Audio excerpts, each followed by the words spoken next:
Welcome to another Bible Bite, compliments of Heaven4sure. These Christian Living Bible Bites are published on Wednesdays and are available wherever you get your podcasts. I'm Peter Ramsey, and I want to share a little meditation from the Word of God to challenge us in our walk with the Lord and our Christian witness in the world. Today's Bible Bite is entitled, Glad to Have a Christian on Board. The people in the lunchroom are annoyed with you because they want to tell an off-color joke, and you're sitting right there. Your presence makes them uncomfortable and awkward. On another occasion, something happens that upsets them. They want to scream out or, at the very least, mutter a string of swear words. But you're close by, and they try to hold it in. And then there are times when they hold nothing back at all when you're around. Your Christian testimony aggravates them. They poke and jab you with stinging sarcasm. They may openly laugh at you for not doing this or going there or watching that. You feel every wisecrack aimed your way. You're not insensitive to the dislike or disdain they have for you because of your Christian testimony. You do feel left out when naturally a person wants to be accepted and included. But have you ever thought about this? A Christian who is honoring Christ should feel on the outside and not fully part of the group. If the unsaved are completely comfortable talking about their habits, lifestyles, and desires around me, then perhaps my testimony is very weak. Most of the 276 on board that ship would have been just like the people you mingle with every day. People who had no time or place in their lives for Jesus Christ. But at least 3 men on board that Mediterranean voyage loved the Lord: Aristarchus, Luke, and a gentleman by the name of Paul the Apostle. Those 3 likely felt the ridicule of the majority on board. It may be speculation, but the probability is high. They bore the brunt of many not-so-kind jokes. Then a vicious storm erupted, and it continued for days.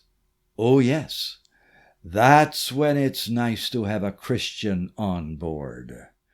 Over the howling winds and the crashing of massive waves, Paul was able to tell the 270-plus passengers that they would all survive. God had been in touch with him, and he was in touch with God. Acts 27. You can read these words and the whole story in Acts 27. Then the soldiers cut away the ropes of the ship's boat and let it go. As day was about to dawn, Paul urged them all to take some food.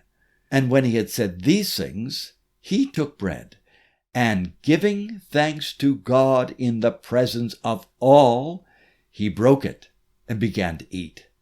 Then they all were encouraged and ate some food themselves.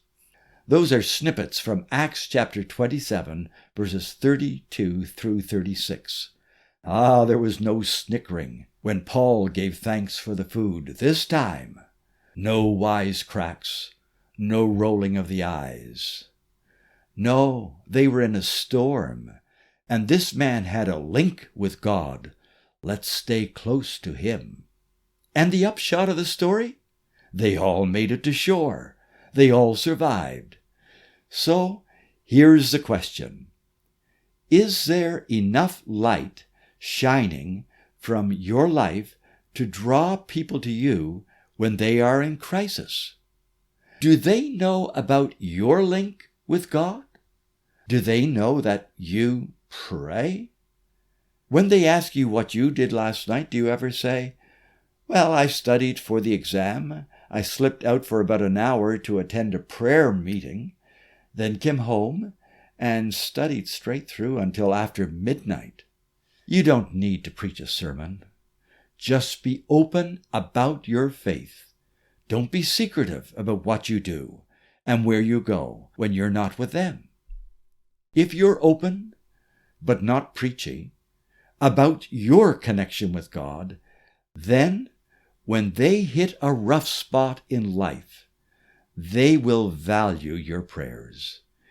If your Christian testimony is what it should be, when the storm hits, they'll be glad they have you on board. Thank you for listening. If you know others who may benefit from these weekly Bible Bites, be sure to share it with them. And, as always, walk carefully and closely with the Lord today. Thank you very much.